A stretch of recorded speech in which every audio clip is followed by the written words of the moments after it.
Okay, our first performer tonight is Gerry Courtney in When Winning Feels Like Losing. In 1963, Gerry was one of the three most popular boys in his sixth grade class. The trio enjoyed their notoriety, but were acutely aware that every new sixth grader could lead them to being dethroned. Please welcome Gerry Courtney.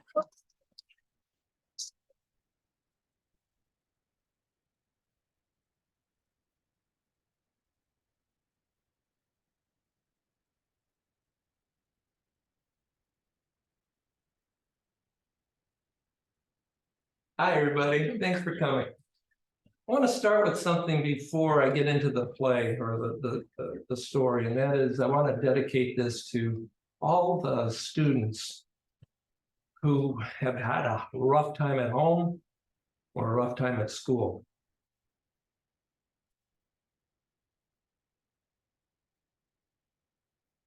You were a sixth grade boy at our school.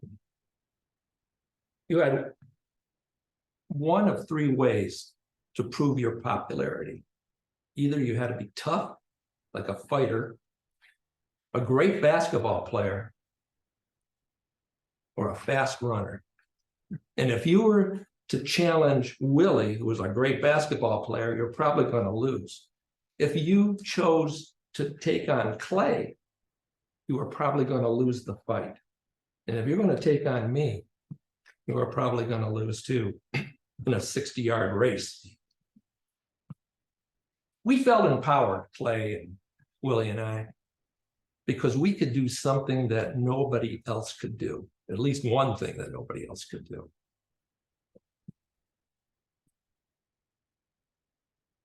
However, there was a downside to it. I was always worried that someday some sixth grader was going to transfer into our school and beat me. And if he did that, there was no way my self-esteem would not diminish. I mean, I couldn't beat up anybody. I couldn't play basketball very well, and I wasn't even a good student. The only thing I could do is run fast. And I loved running fast. I loved winning, but that was the only thing I could win, is running. Anyway, I loved running so much that I'd actually go home and tell my mother that I won a particular race and give her all the details. That was the only thing that I really told my mother about my life. My mother used to say, we have a strained relationship. But anyway, one day I went home to tell her about this big race, because this race was unique. I beat the fastest runner in seventh grade, and I was only in sixth grade. I ran home. I said, Mom, guess what? Guess what? But I couldn't see her. I couldn't find her. She snuck up behind me and smacked me in the back of the head. Then she hit me on the top of the head. And then she slapped me on the side of the face. And man, that hit my ear. And I was bent over. My ear was burning. I'm going, what did I do? What did I do? She said, I'll tell you what you did. You were on the monkey bars way after the final bell rang. Sister Mary Rose called me and told me you were the only white child on the monkey bars. The rest were Negroes. You like Negroes so much? I'll put you into a public school. How do you like that? Go to your room. I went to my room. She said, you're not going to get any dinner tonight either. The next morning I woke up. I wasn't even hungry. I didn't even eat my breakfast. I was so high about beating that seventh grader the day before. I just went to school and I was flying down the road, our sidewalk, just enjoying the victory from yesterday. And then to my right, just in front of the school, I saw a vision. Now, it wasn't like one of those religious visions of like a burning bush or the Virgin Mary. It was a brand new 1963 highly polished black catalytic converter. No, I want to make sure you're like, a Cadillac Coupe de Ville. You are listening. Okay, so what's a Cadillac Coupe de Ville? And the adults came out of the front seat and walked up to the school. And what came out of the back seat was the most beautiful girl I had ever seen. She was as tall as a ninth grader. And she started walking up to the school, and I looked over to her. Then I looked back to the Cadillac converter. Then I looked back to her, then back to the caddy, then back to her, back to the caddy. I was going dizzy, you know. What do you think won? The pretty girl? Yeah. Or the caddy won, because I was 11 years old when he won. So anyway, I studied that car for so long. Finally, the warning bell rang. I said, okay, I got to get to class. Started going up to class, and I'm going to the classroom of probably the only nun that I liked a little bit anyway. But I didn't like her class. Her class was the reading class. And in that class, there were 5 rows. The first row were called the Eagles, and they had the best readers in 6th grade. The second row were the Hawks. They were good readers, but not good enough. The middle row were the Robins. Fun fact, the robin is the Michigan state bird. Well, I don't know, was that fun? In fact, my sister Teresa thought it was. I sat down and waited for the class to begin. But Sister Teresa was out in the hallway. Waiting. Finally, she comes in. And who does she come in with? The girl. That's right, the Coupe de Ville girl. And I was so happy to see her in my class. My heart started pumping. I was going all over my torso. I never had that feeling before.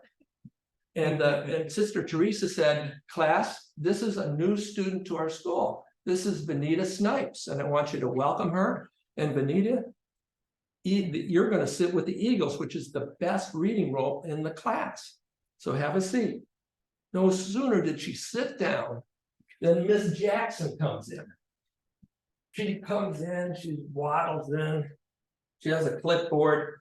What Miss Jackson would do every week is pick out 3 blackbirds to go with her down to her room to give us extra help. Now, I didn't tell you about the 2 rows left. I haven't described those two rows. One was called the chickens. That was the 4th row.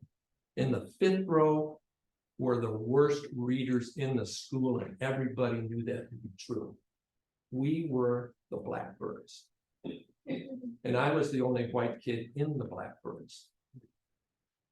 So we had not just the burden of being the worst readers, we also had to be taken out every once in a while to give that extra help.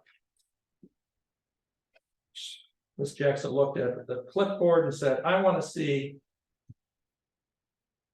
Gerry Courtney, Willie Wood, and Leroy Smith. We didn't get up because we knew it was going to happen once we did. Miss Jackson started walking to the door and then looked back at us and said, gentlemen, I don't have all day. We slowly got up and started to walk across the front of the classroom. And then the Hawks and the Eagles started going, go to the funny room. Blackbirds are returning. Miss Jackson whirled to them and said, it's not funny. How would you like to be them? I said to myself, she said that right in front of Benita. What? I wanted to talk to Benita that day. I didn't have the courage to talk to her for another month. But Benita got pretty popular in that month. Most of the girls liked her. And she was really popular with the 8th grade boys. Benita did something at recess that I never saw anybody ever do. She ran up behind Clay and stole his cap and then started to run during recess. Clay said, Arf, will you please chase her and get my cap? Now, if Clay liked you, he'd give you a street name. Mine was Arf. I didn't like to be called Arf, really, but I didn't want to argue. Arf. Why did you call me Arf? And Clay said, because when you get mad, you sound like a little yapping dog. So anyway, I started to follow Benita. I'm not running fast because she's a girl and I'm a guy, and so I'm just running, but she's starting to get a little further ahead of me. So I'm starting to run a little bit harder. Now she's starting to really lengthen her lead. So I'm running faster. She's still increasing her lead. And now I'm running after her as fast as I ran after any boy. And she was still going faster. So what did I do? I did what every cool 6th grade boy would do. I peeled back, ran over to my friends, and I go, I'm too busy to chase her. I don't, so I'm really cool. But inside, I'm like this. Oh no. This is worse than my worst nightmare. I always feared that some boy would transfer into our school, but I never thought it would be a girl. And the Junior Olympics were 1 month away. And man, did they show up fast. I didn't know what to do. I felt like my life was going to end that day. The morning of the Junior Olympics, my mother had a bowl of cereal for me, which she always did. She poured a bunch of tricks in a bowl. And then I did what I always did, turn on the TV and watch the Three Stooges. I mean, I love how Mo would whack Curly in the side of the head, and take his fingers and poke Larry in the eyes and then pull him by the hair. And I love that stuff. But the Three Stooges wasn't on that morning. What was on was the news. And what I was watching is African Americans being beaten and having dogs ripping their sweater off their body, and dogs biting into their side of their ribs. I never saw anything like this. They were arresting little kids. They were putting water hoses on people. All these things I've never seen before. And I started yelling at my mom, Mom, what is this? Where is this happening? And she says, dumbbell, you can see right at the bottom of the screen, it says Birmingham, Alabama. But why are they doing this? They're doing this because the Negroes are not paying attention to the law. And if you continue your craziness with your gangster friends, the Detroit Police Department is going to do the same thing to you. I watched it for a little bit longer, not because I liked doing it, but it was because it was keeping Benita out of my head. At any rate, I was at school before I knew it. And those 4 classes in the morning passed faster than any 4 classes that I ever been to. And the next thing I knew, I was on the field where the races were going to take place. Ledman was chalking out the lines. Kids were really excited as usual, but there were a couple things that weren't the same. One was that most of the girls would always cheer for me, but this time, a lot of them were cheering for Benita. There was a girl over here who had a sock puppet, and she had it up here, and she was going, go, Benita, go. Courtney is a blackbird. Something like that. And then my friend, who was the fastest runner in 8th grade, who was really, that means he was the fastest runner at school, and he always complimented me and helped me out. His name was Ricky. Ricky comes over to me and says, Arf, if you let some girl beat you, I'm gonna laugh my butt off. I'm walking around. I could feel my thighs quivering. I'm not even getting deep breaths. And then I look over to Benita. Her legs are not quivering. In fact, she looked bored. Ledman finished off the chalking, and then he started to pull out the starter's pistol. Then I knew time was coming. I looked at that starter's pistol, and I was hoping Ledman would walk over to me with a real gun and blow my brains out. I'm doing big deep breaths. I'm doing everything I can to stay calm. Runners, take your lanes. I was in lane 5, and of course, Benita's in lane 4. Right next to each other. This is great. He raises the pistol. On your marks, get set, go. We're off. Right away, Benita takes about an inch lead on me. I'm right behind her. I'm running as fast as I can. Now we get to the halfway point, and she increases her lead by about 3 inches. I'm still right over her shoulder, so I feel like maybe I could have a chance to beat her. We're now running. We now have 10 yards left to go in the race. I'm running as fast as I can, and I'm not closing the gap. I didn't want to look. I closed my eyes, but instinctually, I started to lean forward like I'm going to the finish line. I ran to the finish line, and I felt the finish line nick my knuckles, and then my chest broke the finish line, signifying that I won. And then I lost my balance and slid forward. All my friends were running over me and jumping on me. Yeah, way to go, arf, you did it, you won. One of them's rubbing my face in the dirt. You know, that's the way 6th grade boys celebrated victories back then. And I could hear Ledman coming up behind saying, hey, get off him, get off him. And all of a sudden I felt the weight coming off my back as Ledman was yanking off the guy. I said, what's wrong with you animals? And I finally got up. I was on my knees. Ledman then pulled this ugliest first place medal you could believe out of his pocket and threw it around my neck. So you're the winner. Now, for the rest of you lunatics, the first person who's not going to my class on time gets suspended. Everybody then started heading toward the school. And I got up and I looked into the distance, and there was Benita walking by herself, and she was just going into the school. I started walking back to the school thinking, how could she be so fast a month ago? And now I beat her? It didn't seem right. It didn't feel like a victory. I got to the school. There was a big garbage can filled with half-eaten cheese sandwiches and chocolate milk cartons.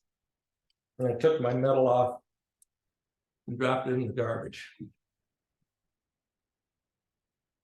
Then I sat down and thought about that race. Well, anyway, I ducked Benita for the next 3 weeks of school because then we're coming up to summer vacation. The last day of school, my favorite day of the year, by the way. The last day of school, there was Benita at the front door, holding all her books for summer, I guess. I was looking and said, yeah, I feel sorry for her. You know, we have summertime, you know, what are you reading for? Then I kept on staring at her, and then she looked at me and she goes, hi, Arf, Arf. You know, hi, Benita. Then I walked over to her. He said, hey, Benita, remember when we had that race? She goes, you mean the Junior Olympics? Yeah. Did you let me win? She goes, yeah. Why? It's because it's more important for boys to win than girls. Then she started to leave because my dad's out there now. Then she turns back to me. She says, I'm not going to be here next year, Arf, Arf. My dad wants me to go to a school that's more challenging. And then she jogged off to that Cadillac Coupe de Ville. From the corner of my eye, I saw a fast car, a car driving pretty quickly. And I looked, it's my mother in our moldy old Ford Fairlane. She hit the curb a ton and then slid to a stop. She popped out of the car, slammed the door, and I go, uh-oh. She knows that I lied to her. See, I wanted to get her off my back for summer, so I told her that I got promoted from the blackbirds to the chickens. Somehow she found out. I said, okay, she's coming up the front door. I'm heading for the back door. So I ran down the corridor and bumped right into Ledman. That guy could put your arm in a hammerlock faster than anybody I ever saw. So here I am with a hammerlock leading me back to his office. Said, Courtney, how could you be so stupid to think you could get away with lying that you're going to be promoted to the chickens? Look, if you fess up, maybe your mom's not going to be as hard on you as I think she will be. She's coming up here. As soon as he said that, my mother entered the office. Mrs. Courtney, Ledman said. She just ignored him. She just looked at me and went. And I followed the direction because I've been through this drill. And I sat down for the next half an hour. Ledman's going to be on one side, my mother's going to be on the other. And they're going to tell me how stupid I am, what a liar I am, and that I have no purpose or no future or no whatever.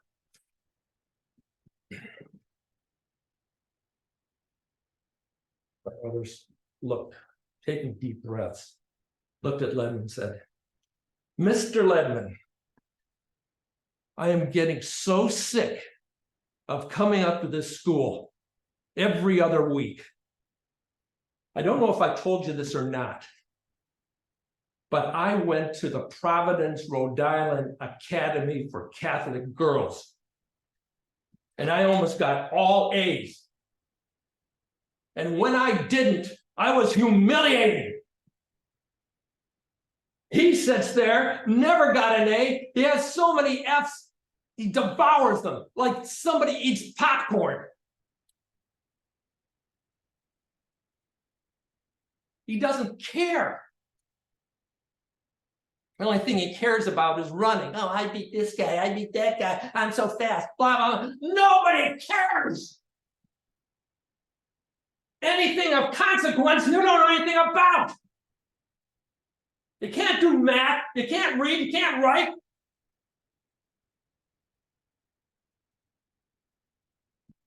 I have more talent in this little finger than you have in your entire body. Your running can't get you from that chair to that door.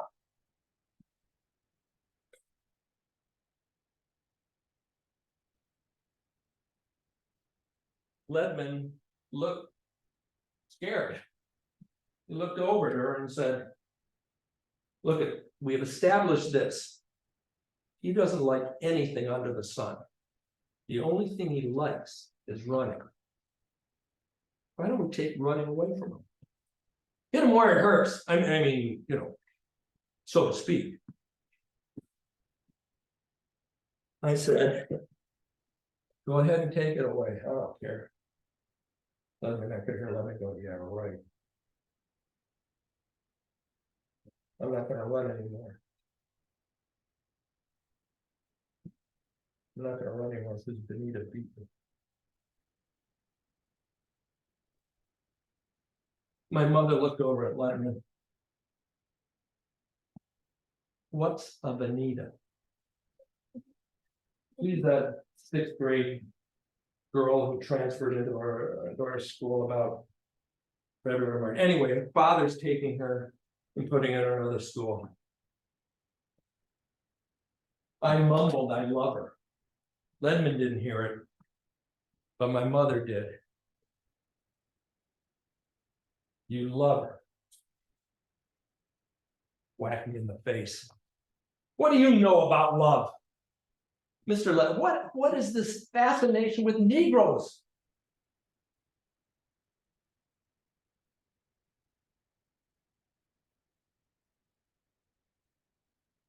When I close my eyes at night, I can see him in Jackson State Penitentiary. How is he going to survive? I've done everything I could think of. If you have any words of wisdom, final thoughts, say it now because I'm taking them home. Let him walk behind my chair as if he was like measuring me or something. I don't know. And then he said, you want to be a winner? Then you're going to have to buckle down. Because if you don't, I could smell his bad breath as he talked into my ear. Because if you don't, you're gonna be a black bird for the rest of your life. Then my mother joined in.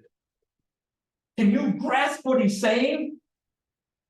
He's saying that your life will be ruined. For the love of God, let us help you.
Hey, everybody.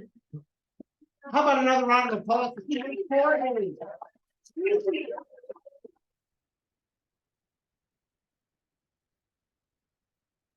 Painful story, but an excellent one. All right, and now for a different kind of story. Our second performer tonight is Coline Lebeau in The Wisdom of the Llama. Remember when you were 17, trying to figure out what to do with your life? Maybe you already knew which way to go. Or maybe you were overwhelmed by all the opportunities opening up to you. Or maybe you knew nothing at all. So what should you do when you feel completely lost? Let's find out. Please welcome Coline Lebeau.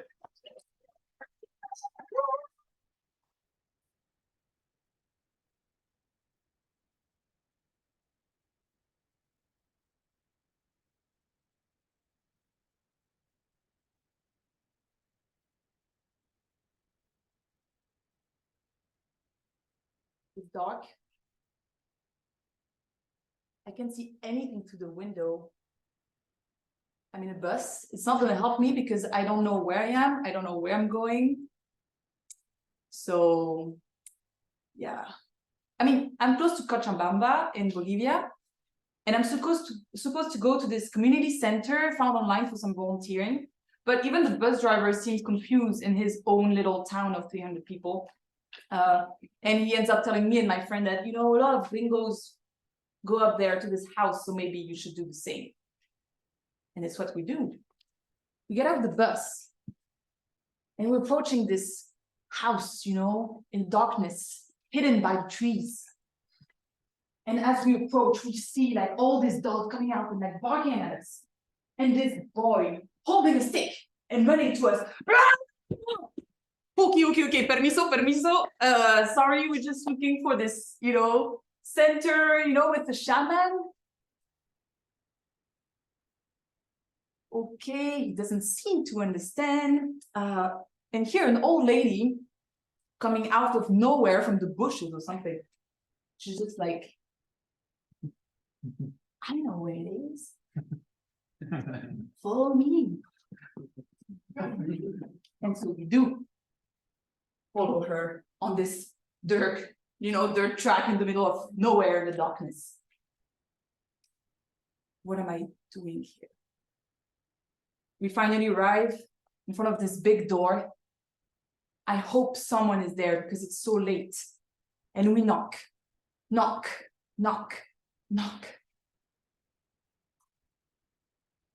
This place exists. A woman welcomes us at the door. My friend is so relieved. Just like, wow, we made it. Not, you know, we will never get there. Wow, what a day. Oh, sorry. We can't smoke here. Big time? this is where I realized that my Spanish is maybe better than my English, because tobacco-free, alcohol-free, drugs-free don't actually mean free tobacco, free drugs, and free alcohol. Switch of vibe. I made a lot of life decisions based on a poor amount of information. I decided to get baptized, thinking that God would give me superpowers. I studied music to be able to play this one song on the flute, without realizing it would take me 13 years. And I started a bachelor degree based on the word communication, because it was something I was really bad at life, you know, being introvert and shy. And it's 2 years in, I realized I was learning the ropes of marketing and community management, like me. Like my last account on a social media account was MySpace. Even now, I'm not sure I'm using my iMac G3 properly. So yeah, several times in my life, I wondered, like, how come I don't take more thoughtful choices? Is it a lack of curiosity? Is it laziness? Is it impulse? No matter the case, being and remaining ignorant has one advantage. You always learn something unexpected. And this is how I end up in this little community, the spiritual center in Quillacollo, Bolivia, a school to learn to live, no less. And it's a huge property. You have a lot of trees. It's beautiful, gardens with vibrant colors. You can hear the birds chirping in the background. You can spot some llamas, you know, grazing there and there, like some dogs and cats. It's beautiful. All the houses are around. And this spiritual center was founded by a shaman who spent 30 years of his life building this community. If you don't know what a shaman is, it's like a person who acts as a medium between the natural and the supernatural forces, using magic to cure illness or foretell the future, and like, you know, use his spiritual forces to control things. And the shaman of this place is called Shamalou. Shamalou initiated a lot of people to the ancestors of Pachamama, you know, Mother Earth. Shamalou is well respected and followed by his worshippers. Shamalou wrote a lot of books. Shamalou doesn't live in the community anymore because he's so busy, you know, doing conferences all over the world. And the idea is simple. During the day, we take care of the property, we clean, we do some gardening, we cook with the vegetables from the garden in exchange for food and accommodation. And every night after dinner, we would just gather in this round house, you know, around this little carpet with candles and twigs and feathers and water to represent the 4 elements. And we'll just talk about our day. And like the first night we talk about like what brought us here. And the other nights we just listen to Shamalou's conferences, who's not there. And the rest of the time we can do whatever we want, which is mostly chilling out. And so, you know, I'm here just cleaning. And I'm always waiting for this calling, you know, this passion, this purpose I would have in my life. For me to, you know, like be able to follow a right path. And I'm really lost. I finished my bachelor in communication, which was not that great. And I'm here because, well, I don't really know why I'm here, but I heard that Shamalou is great and that, you know, he guided a lot of people and like he's been a guide for a lot of people. So I'm really excited about that. And I'm cleaning, and thinking, meditating about my life. What was that? Oh, is this the call for meditation or something? What am I doing? You know, I've been cleaning the toilets for 5 days now, while all the other volunteers are just translating Shamalou's books, and that looks way more fun. So, you know what? What about we read one of these books, you know? Existential Reengineering to reinvent your life.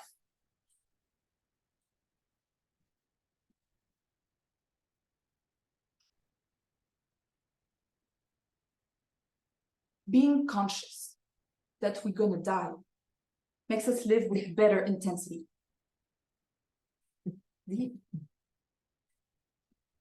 Don't waste your time by being unhappy and other bad habits. Yeah. Trees are like us. They are alive. They aim for the light. Next time you walk in a forest, hug a tree and give it some love. It will give you energy in return. Don't care about the people around you. There's no shame in greeting another being. Yeah, who cares about what people think, right? Oh, you are what you eat. Talk to your food with gratitude and love before eating it. It will fill your body with light. Don't do this at the table with people, they will think it's weird. Okay, so Shaman is maybe a philosopher, but he's plagued with contradictions.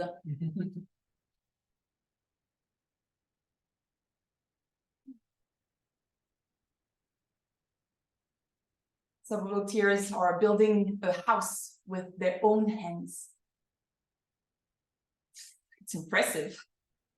I wish I could do the same, but I'm grading this dry horse shit with this grit to fill a bathtub. Fertilizer.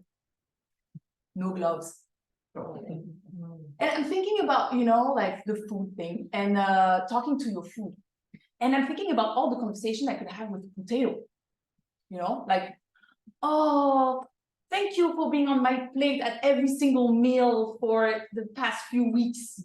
Thank you for existing in 300 different varieties in order to conquer the world. Thank you for being edible, baked, steamed, boiled, sauteed, mashed, roasted, and why are you doing this? Why are you asking for so much attention? Stop looking at me like that. Talking about potatoes and food. Every night we eat this soup, which is mostly carrots and potatoes floating in hot water. And I see my friend, and he looks sad, I mean, clearly we got used to the lack of salt and pepper, spices, and taste, but he looks desperate. And I feel bad because tomorrow it's his birthday. So I'm grading the horse shit and I'm thinking about the food. Okay, well, you know what? I have a great idea. What about I'm gonna buy some food in town and I'm gonna make some brownies, some apple crumble, and some crepes and some bolognese, and it's gonna be a party, it's gonna be great, I'm really excited about that. Maybe before I cook, I want you to realize how a common lunch or dinner looks like at this center.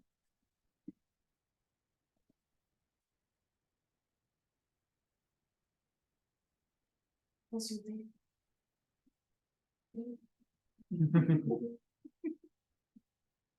Yoga. I did some journaling. I did some gardening.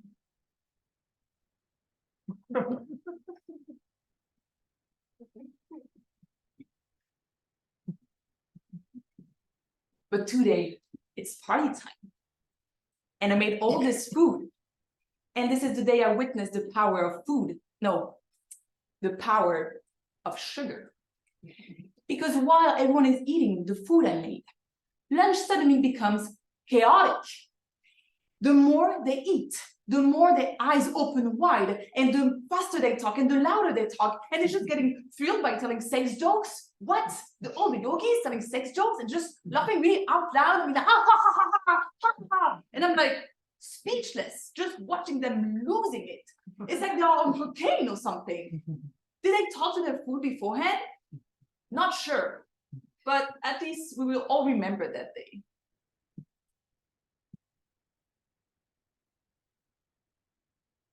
And I've been, walking back and forth for 3 hours now with the shovel. I'm watching the river. Then now you're gonna tell me, Willie, why are you watching the river with the shovel?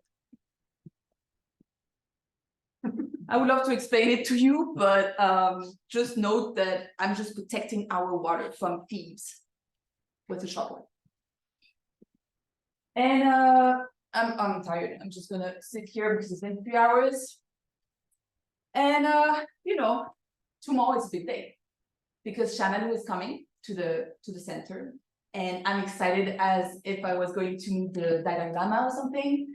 And I think about all the conversations we're gonna have, and I really hope he's gonna give me good advice on what to do. Okay. Oh, there's this woman, traditional Bolivian outfit. She's coming towards me. She has this huge dress, super colorful with this little tiny tippy top hat. And she's okay, she's giving me a baby. Thank you. Like, yeah, what are you doing? This is, are you, hey, where are you going? She just left. I mean, I have a river to watch with my shovel. So this is not exactly the answer I was looking for.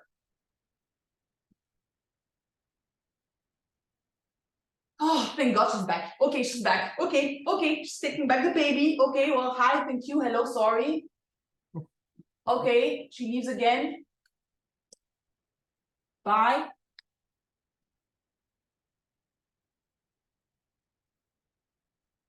Today, it's the day. Shaman is finally here at the spiritual center. He's exactly how I pictured a modern shaman. Just picture a shaman for a second. Got it? This is what I see. A man in his 50s, 60s, long dark hair, long beard, who traded his poncho for a leather jacket with fringe, cowboy boots, and a heavy braided belt made of horsehair. Continence, wisdom, someone important. A lot of people came all the way here just to meet him, just to talk to him. They made all the way, they took this little bus in this little town of 300 people. I don't know where they're coming from the bushes or something, but they all came here to see Shamalou. Shamalou has no time. He has places to go to, but he honors us with his presence. So we all gather in the roundhouse around this little carpet with feathers and water, twigs, and something else. I forgot the 4 elements there. I'm excited. We're going to talk to Shaman. Here he talks.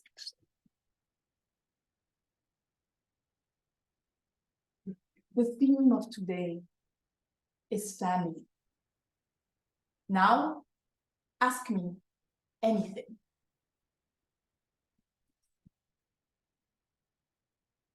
Wait, what? Ask me what? Anything? What? Okay, someone ask a question. So, Shaman, what should we do when we have conflict in the family? For example, between a teenage boy and his mom. What if there's conflict between the two of them? Like, what should we do? Communication.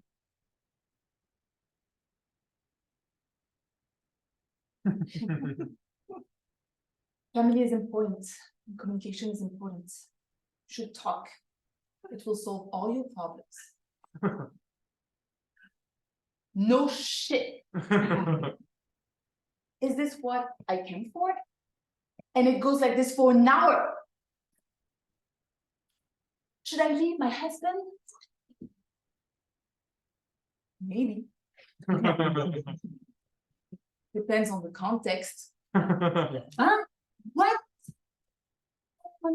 How can I raise my children, without punishing them? The mother has to do what she has to do.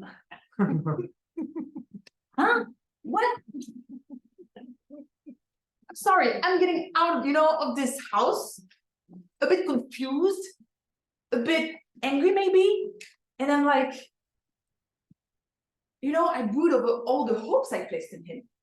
All the journey I made to get here and to find my answers. And like, for what? To hear that communication is important? What did I learn by grading horse shit and talking to my soup? Will hugging a tree, help me find the purpose I'm looking for? Oh, should I add, a river watcher on my resume? What does it, what does it bring me? Like, oh, wait, am I seeing that right? Is this Chamalou smoking a huge cigar on this tobacco-free property? Okay, so now that's the best. Thank you, Chamalou. What a waste of time. Wait, did you see that? Okay. So if you're lost in life, and if you one day decide to go find shaman, to find a big revelation of some sort, well, please lower your expectations, but be ready to be surprised. Because this sound, ladies and gentlemen, believe it or not, this sound I've been hearing for weeks now, no matter the time of day or night, is the magnificent sound of a llama farting. Yes, a llama's fart sounds like a trumpet. Isn't it crazy? So tonight, I want you to take this wisdom from a llama with you. If you're lost in life, always be ready to learn something unexpected.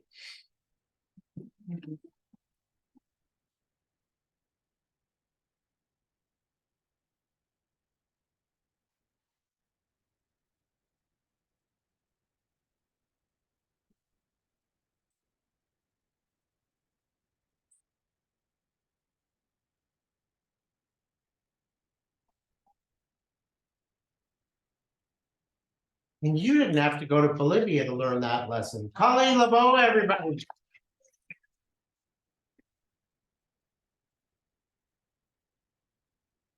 All right, we have one more performer tonight, and that would be Carlos Garbira in Unequivocally Racially Ambiguous. Racially ambiguous is a term used in LA by casting directors when actors or models look like they could be from different ethnicities, and people can't pinpoint which ones. This show is a humorous exploration of race, immigration, and identity. Please welcome Carlos Garbira.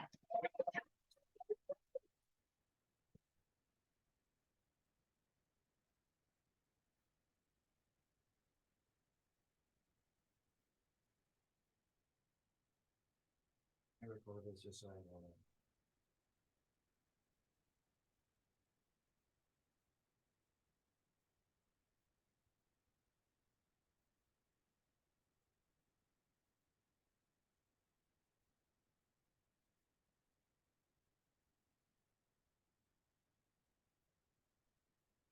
Putting up report mode.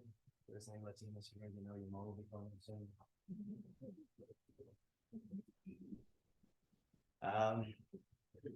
I inherited a very expensive family heirloom from my dad.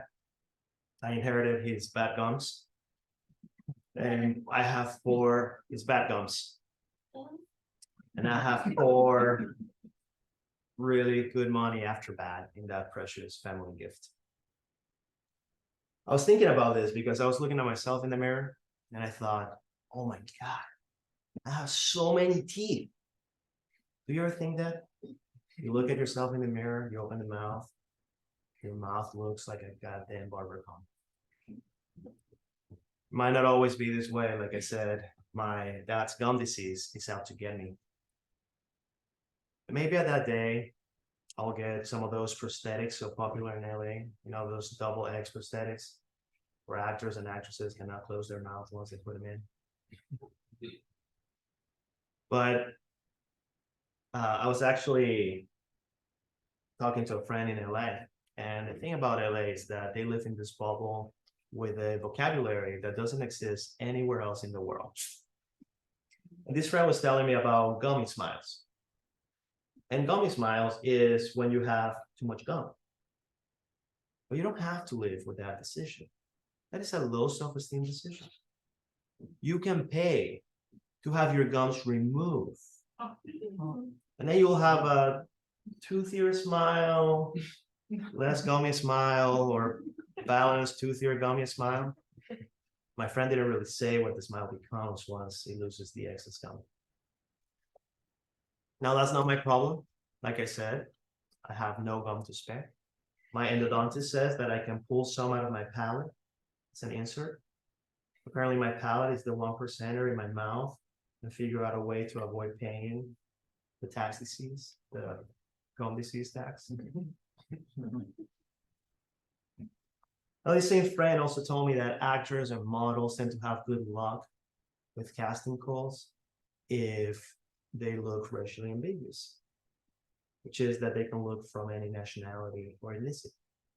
I've never heard this term, but I loved it immediately because I have often felt racially ambiguous myself. Now, not on the outside. On the outside, it's very clear I'm Latino. If I was ever to deny it and another Latino was present, they would tell me that I look so Mexican that the only thing missing from my forehead is a painted cactus. Even though I am not Mexican, I'm Colombian. But I knew what he meant because I have often felt racial ambiguous on the inside. I have been living in the United States for 20 years. The only connection I have to my roots is a loosely monitored WhatsApp group I'm part of with my high school graduating class. And the group started as a way to share each other's accomplishments and quickly devolved into a way to share porn. Because boys are disgusting. And I felt uncomfortable crowdsourcing and party watching porn. So just opted out of that group, and I don't even have that anymore. Once, as part of a corporate icebreaker, I was asked if I was a chocolate, which one would I be? A colleague of mine said that she would be an almond joy because she was dark on the outside, but white on the inside. And she said it with a little bit of snide. And I thought there was a misplaced pride in the statement, as if her sugary coconuts were the one ingredient responsible for her appreciating the great things in life. And she wanted to diss the 85% on the outside. Now, I didn't have an answer. I know I'm not an almond joy because I know I'm not white inside, because I have been tubing in Hawaii with my wife's family, who is all white. And tubing is not an activity a brown person chooses to do. Tubing is only an activity a white person would do because the calm and ease that you need for tubing is inaccessible to a brown person. We will much rather erratically walk alongside the river trying to get faster to where we're trying to go. We have a pep in our step that comes from trying to figure out where the next bike is coming from, when the next paycheck is going to hit, from sliding our credit card and engaging our core as if proper form is going to make funds magically appear into your bank account. So I know I'm not white on the inside. If anything, I'm probably like mostly brown with a little bit of black, which I credit for being able to keep up the beat, which was confirmed by an ancestry app. So don't go canceling me. I have small spots of white because I jokingly use words like accoutrement and soup du jus. I drink the occasional wheatgrass shot. There's no such chocolate bar. If anything, I'm more of a savory dish, like a risotto ai funghi, rice with mushrooms. Because mushrooms turn everything brown the same way that my brownness colors my life. Now, my friend didn't really say that I can label myself racially ambiguous if I'm constantly conflicted by my own racial identity. Hopefully this feeling will go before my teeth do.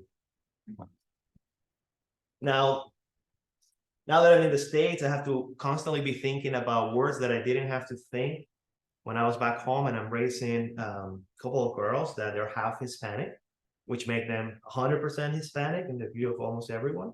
So I have to think about what those words mean for them as well. And beaners it's not a bad word, is it? Tranquilos, tranquilos, que yo soy tan latino como la chancleta con la que mi mamá me pegaba cuando la decepcionaba y me daba los panderos así, pa, pa, pa, pa. Or in English, it's okay, I'm Latino. But relax, sit back, let's enjoy conversation as we explore some racial slurs against the teams. But really, I was thinking of whether or not there was a slur that was as bad as the N-word is for the African American community, and I couldn't really come up with anything. I mean, the slurs exist, they just don't seem that bad. Like, nobody knows what spit means. Wetback just means that you went out on a swim or that you take showers. If you're not wetting your back, then you're doing it wrong. Mexican, when you're not Mexican, which, just so you know, almost all Latinos are not Mexican. Just a nationality, or that you can grow a badass mustache. So I do guess the worst is beaners, but why is that bad? Like, beans are delicious. The only reason that slur upsets me is because I cannot digest beans. As if I'm not Latino enough. I love beans, but beans don't love me back. If I was to make an advance on beans, they would cancel my name. I guess all I'm saying is that if legumes organize and take their grievances to social media, I would be canceled by the #BeanStew movement.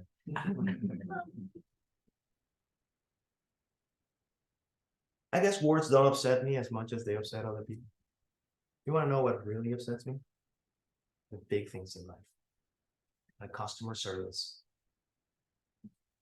I don't believe the customer is always right, but it seems as though the pendulum has swung the complete opposite way to the customer is always wrong.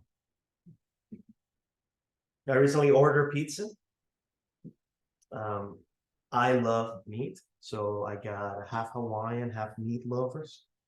I have friends that were coming over that are vegan, so I ordered a pizza for them that had no cheese and no meat, or as I like to call it, a Chicago depression pie.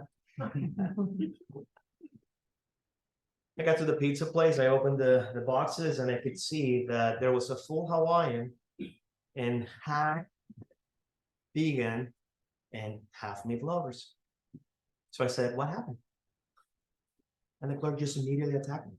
That's how you ordered it. So, you know how I know that's not right? Because the people that are coming over to eat that wouldn't want their veggies commingling with my animal carcasses. Well, let's for a second assume that I'm wrong, which I'm not. Let's for a second assume that I'm wrong. It didn't seem weird to you that you're jotting down an order, half community garden, half burial sites?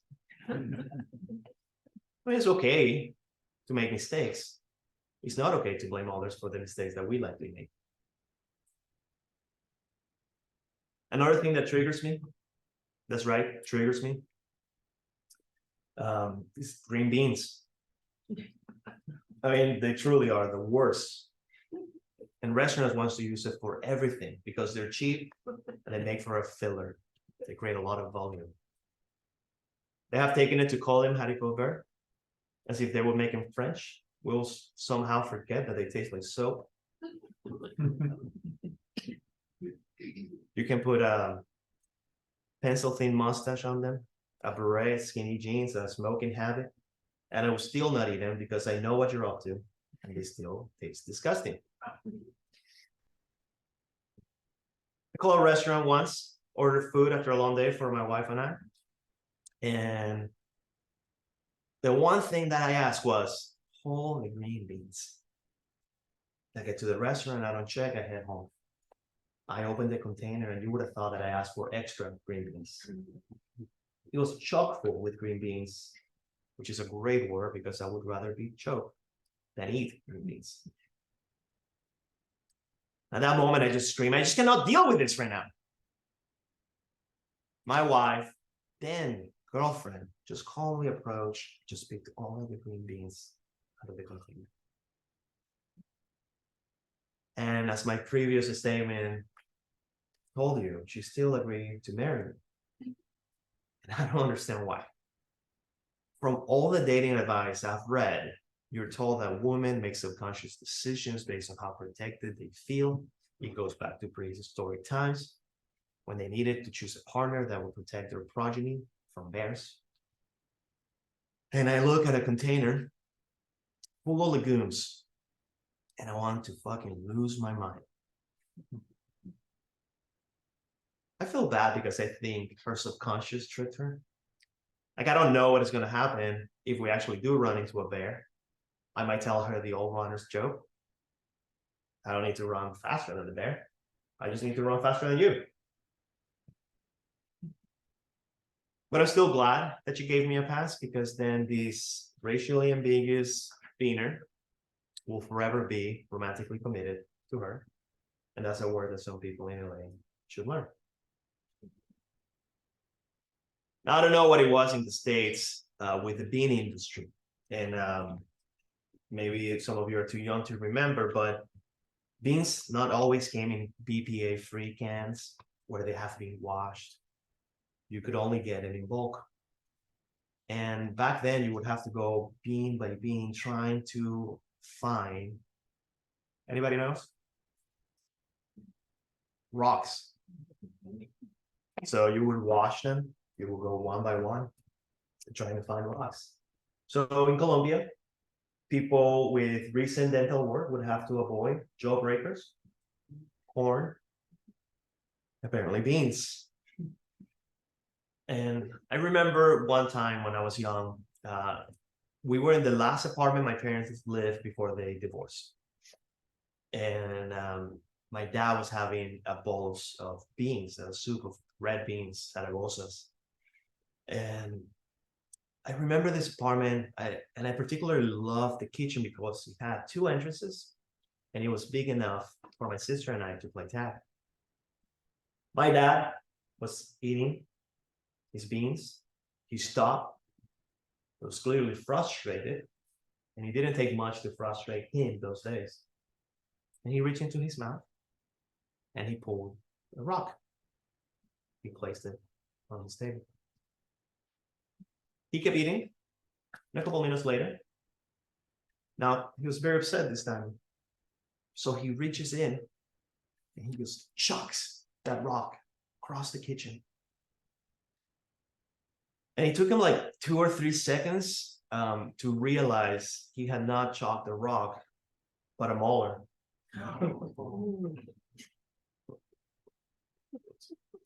Now, it's been more than 3 decades since my parents divorced, but they can still not say one nice thing about each other.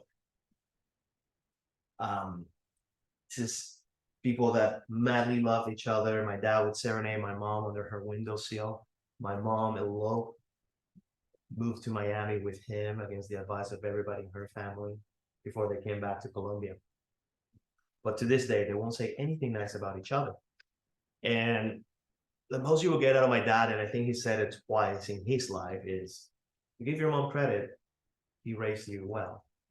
And my mom would say in turn, to give your dad credit, he can turn the ugliest piece of wood into the most beautiful piece of furniture.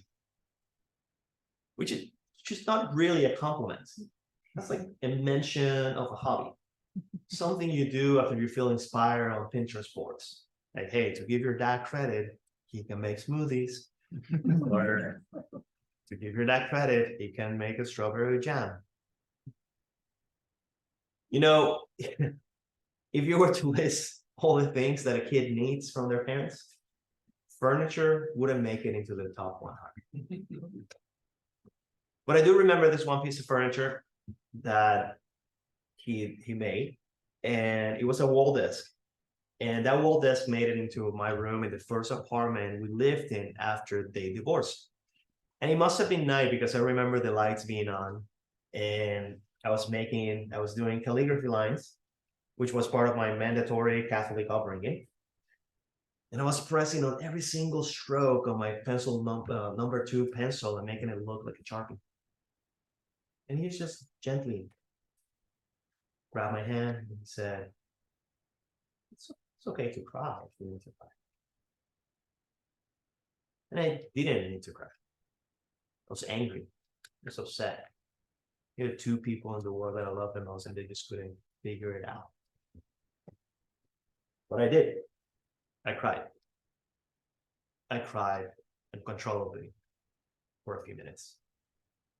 And my dad could see that under the anger there was a sadness.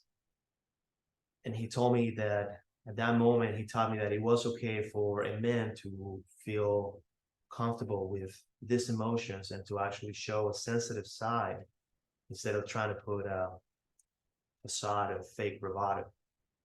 And it could have been easy for him to just say, suck it up and stop it. It would have been fine in Colombian society in the 90s. Now, several years later, he's sitting in this piece of furniture that he also designed. And we are in the last apartment we lived in before we moved to the United States. My sister and I have made the really tough decision of leaving everything we knew behind and moved to San Diego. My dad himself had been moving around the country trying to figure it out where he actually belonged, trying to find himself before coming back to the city where we were living. But by that time, it was too late. That's where we told him. He was sitting in this throne chair that was made out of mahogany. The arm stumps had pharaohs' faces carved into them, and the legs had elephant hooves that met the floor. It was stained in a dark color, and the actual carvings were highlighted with gold lacquer, which contrasted the mean green upholstery. When we told our father, he actually told us to never look back with tears on his face. He said that was the reason that he didn't wait for him when he first tried it. And when I actually boarded the plane in Barranquilla, I sat on my chair and I looked out the window and I cried for 2 hours straight. And I wasn't only crying because I was actually having a layover in Phoenix, which is historically for me one of the worst airports to fly into because TSA acts like they've never seen a brown person in their life. But I was also crying because everything I knew I was leaving behind.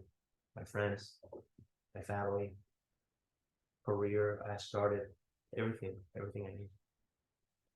And sometimes I only wish that he would have been able to follow his own advice because maybe we would have grown closer to him. Who knows? Maybe he would have even have a full set of teeth. Okay, it's funny. Thank you.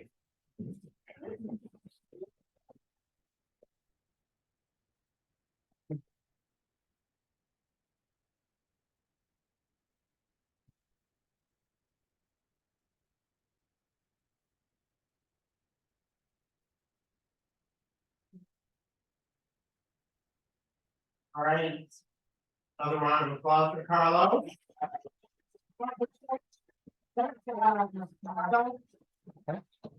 Okay, I was gonna say, why don't we leave that stool out? Yeah. And we're gonna have 2 more stools come out. And for those of you that can stick around, we'll do a little Q&A with the performers. So give us a minute to get set up. And I understand when you need to leave, so. Right, here we go.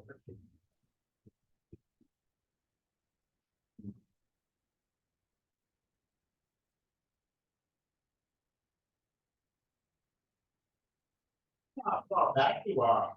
Great. The performer did. You're so cool. Come a little closer. The audience loves you. They love you.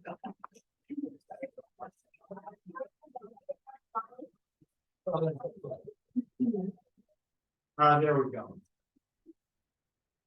All right, I know sometimes it takes a minute or two, or you can, if you're, do you want to stand here or do you want to? I thought you were, if you wanted to move it, those back. Yeah, they are. It's fine, it's all gratis, it's all good. Anyway. All right, who has a question for one of our performers, or all three of them? We're gonna be a little bit shy. There we go. Yes, please. It's Gerald. Yeah, Gerry, yeah. Jerry, Uh-huh. did you ever run into Benita again after the? Oh, Benita, yeah, I did. Really how that story went was that I didn't see her in 7th grade or 6th grade. When she left, I never asked her if she gave me the race or not. But I saw her again my first year in college. She was going to the University of Michigan, I was going to Eastern Michigan, and she looked remarkably like she did in 6th grade. And I asked her if she was Benita Snipes, and she said, yeah. I said, do you remember that race we had? She said, yeah. And I said, did you let me win? By that time, I reconciled myself that I wasn't the fastest person on earth, so I could ask that question. And she said, yeah. And I asked her why. She said, because it's more important for boys to win than girls. And at that time, I thought, wow, that's really nice that she thought that. And then later on, I began to learn more about sexism and the culturation of women, and began to see that wasn't such a nice thing. But anyway, in this story, I'm in 6th grade. Oh, I say we dated for a little while, and then she broke up with me because she said I was too ghetto.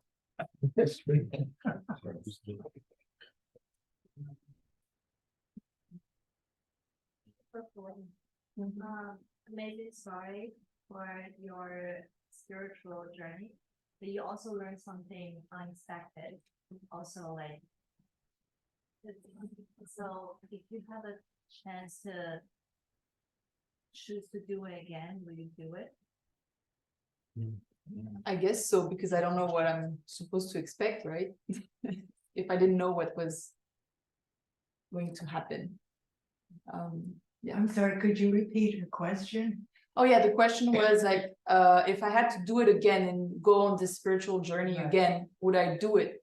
Right. And I said yes, because I don't know what I would expect this time, right? So So you're still optimistic, even though you kind of. yeah, were- and it's all about having new experiences anyway, all good stories to tell. So I feel like Yeah. there's nothing to go wrong with.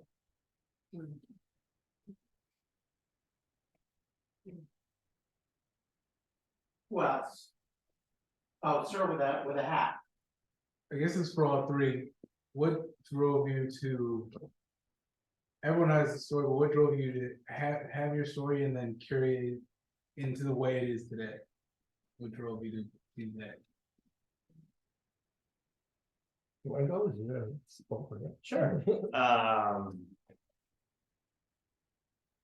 So I've never really wanted to write personal essays, and that's mostly what I do. I do perform, but I do mostly personal essays, and my wife kept saying, you know, that's a fun story, and you should write it in.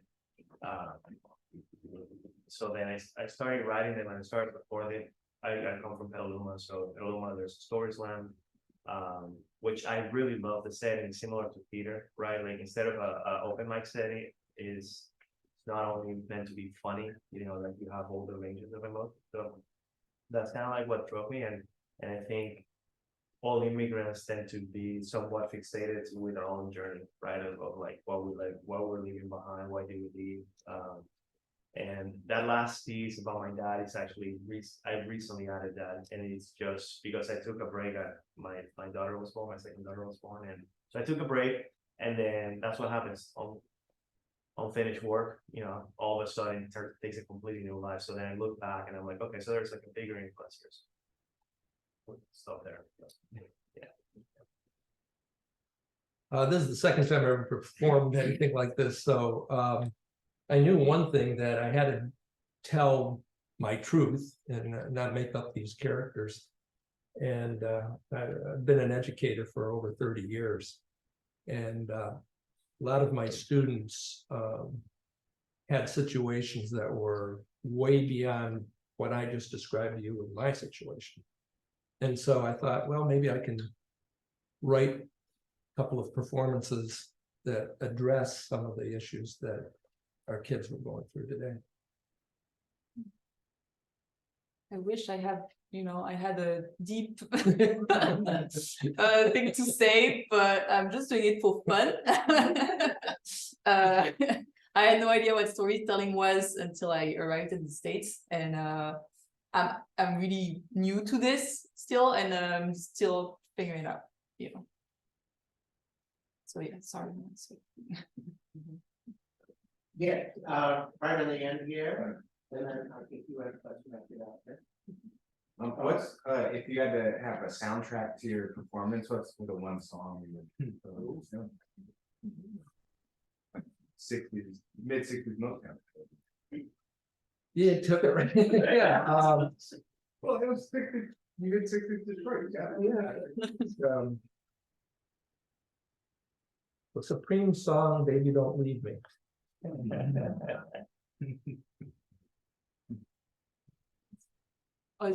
you have an answer, you go for it. Oh, I know. It would be the fruit of Pan, like this. It would be like something in the mountains. Yeah, something a bit of with different bowls. And so I'm gonna go back because I don't have an answer, but I'll research like what are some racially ambiguous musicians, maybe? I don't know. Yeah. Yeah. Or instruments. Yeah. Maybe if we think like maybe an accordion is a little bit confused about like what it's supposed to be doing in this life. Yeah. Yes, right in the back there. The question is for Coline. When you were hanging out at the river in your story, and the woman came by and handed you her baby, where did she go? Well, she went to the store, but she just didn't say anything. She just gave me the baby. And I was like, oh, okay. I thought she was just like I don't know, she was so like with so many clothes on, and I thought like maybe she has to do something and like rearrange her hat. I don't know. So I was just like, oh, okay. So I was helping her, and by the time I just look up, she was gone. And I was just like, is she gonna come back? Am I what is happening? And I was a bit anxious, but at least I knew she was at the store.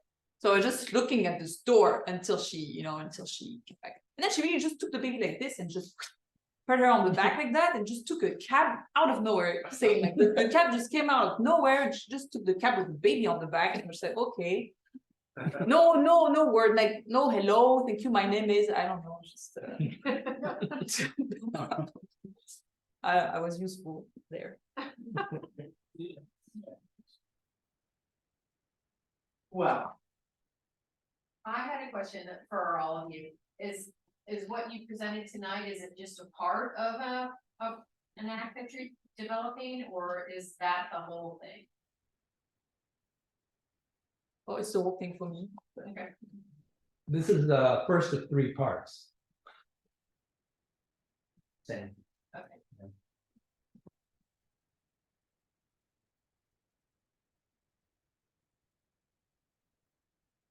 well, I have a question. Gerry, I'm gonna ask you, I guess I wonder, or I guess, obviously your life, at least from what we've seen here, did not turn out the way your mother feared it would turn out. Right. Did she how did she look at you when you were an adult? What kind of a relationship did you have after that? If you're comfortable. No, sure I am. There's a big gap, maybe 40, 45 years where I had no contact with her at all. She needed care and we needed down payment on a house. And my wife said, she couldn't have been as nuts as you depict her because look what you're doing today. So she came and we got the house and it came with a curse, my mother. And I won't go through this whole thing, but I give you an idea. At 86 years old, I couldn't take her to Safeway at the time she wanted, so she punched me in the mouth. I mean, it didn't hurt because she's 86, but it didn't change. And so, yeah, that was the second and third part, I think will give some explanation of why she was doing what she was doing. And yeah. Did you ever feel sort of like you came to accept that she was who she was, or I get that under her for that, or I got to understand why she was like she was, and you haven't heard anything yet. Wait until the second part. But I couldn't. I tried to forgive her. I really did, but I couldn't. Even though the good part about her staying with us later in life was that I understood that the things I thought I overcame being raised by her, I didn't quite overcome. And that in a way was a blessing. But no, I really couldn't forget her. Thank you. Any last questions before we wrap things up here? Yes, at the front. Colleen sort of answered this a little bit earlier related to this question back here. Why do you do this?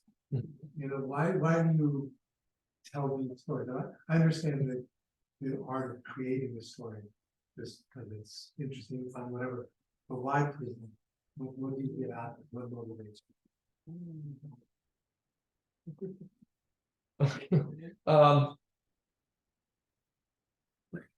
I've only done this twice, but when I did the first part, last spring, I was really surprised how live theater could move people, and I never really considered that. And so, if I'm trying to make a plea for to make a better world, whatever that is, and have people react to it. That's kind of empowering, I think, and that's why I'm putting my toes in the water right now, and you know, I don't know where it's going to go, but that's why I do this. And if I weren't doing it in front of an audience, I'd probably be writing, as you know. Yeah, I think I used to write a lot of stories when I was younger, and then life happens, right? You don't have time. We just say, oh, why? And then, well, telling a story, first you have a purpose. You have someone to tell it to. To tell the story is less writing, so it's easier. There's something like more about yourself acting, or like just trying to do things on stage. And also it makes you write something from the beginning to the end. I wrote a lot of stories that never had an end. So that's a good practice for me, a good exercise to have like a full story that is, you know, that starts and that ends too. And have a direct like feedback or opinion about it. You're not trying to change the world. No, I mean, yeah, maybe And the way you moved, it was very much like you had dance training. Have you performed in that? no, no, I never. You had this body fluidity up and down. Well, you know what? I should start dancing. That's my next thing. It's fun. Yeah, it's fun to one person on 500 telling stories the same. You know, yeah, which is a lot of fun. A lot of what I talk about are things that I want to make fun of, and to do that, it's always fun to get in front of an audience and see what's working, what's not working. And as a writer, I think that you start internalizing. You get not so much what's going to work, but you get an idea of what your voice sounds like, and how do you structure that when you're actually going back and writing it for people that don't have the chance to like see it in front of you and actually just reading it. Yes, please. Is it Carlos? Yeah. Okay, thank you. So I really appreciated your story. You mentioned you had 2 daughters. I did. And your wife is Caucasian. Yeah. And so do they have these feelings of feeling caught in the middle of being biracial at all? Or do they ask you questions about it? Not yet. They're young. So my oldest is 4, and you know, I haven't been back to Colombia, and you know, I was taking her to the city, and I'm actually walking to the ferry, and I have her on my shoulder, and she's asking me, "Hey, Dad, Colombia, does it have roads?"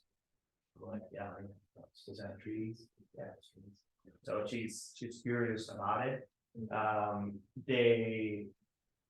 I don't, you know, I'm constantly thinking about that because you get pressure, which I'm sure do you have girls? You have kids? No, not yet. Not yet. Okay, so whenever you think about it, like your community, right? Like your mom, right? Like just knowing outside of Hispanic for my mom first was like, oh my God, what did you ever do? And then coming to grow to love my wife.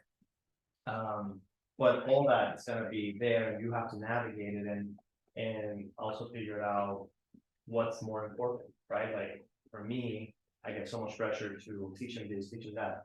But for me, it's like, okay, how do I raise a good human being? Not personally, I'm not super worried about roots. And I think like the theme of the monologue in itself is that like I'm really not super worried about roots. And I think that, which comes in like later pieces, but you know, as minorities, sometimes we get the freedom to feel very proud about our roots. But if a hegemonic group would actually would exhibit those same feelings, like we would call that white supremacists, like no doubt. And I think that it's a very critical stand. So, which again, I'm not out to change the world. I'm just out to tell a story that has some of my own ideas on it. So, but yeah, constantly navigating it, trying to figure out, you know, how do we do this? What do I give them? Right? What kind of baggage? You know, it's like I have a ton of baggage. I don't know what do you want to carry? Yeah. No, thank you very much. Well, before we end things, we always like to give all the performers a chance to let us know how they can be reached in our social media world, or whatever way you have of communicating with the public. We use Coline's word, communication. So Molly, let's start with you. Is there any way the folks here can find out what's coming next for you? Yeah, you can find my work on MySpace. And if you need any more information about my next shows, you can send me a pigeon. I have nothing planned in the next, I don't have anything coming up yet, but keep an eye out. So they could just keep taking the Monday night marks. Exactly, yeah, honestly. Gerry Courtney with a G, and I'm on Facebook, although I hardly ever look at it, but and I live at 135 Park Street in San Francisco, so.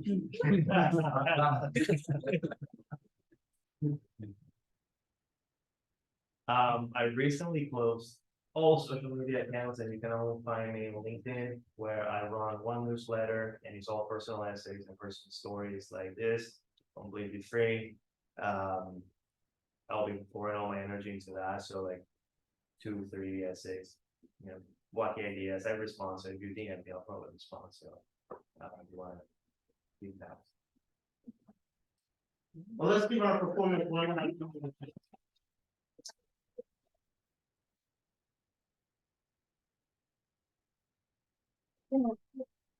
And again, I want to thank all of you in the audience for coming out, but really, Thank you. whoever's been on stage, if nobody to perform to, not so great.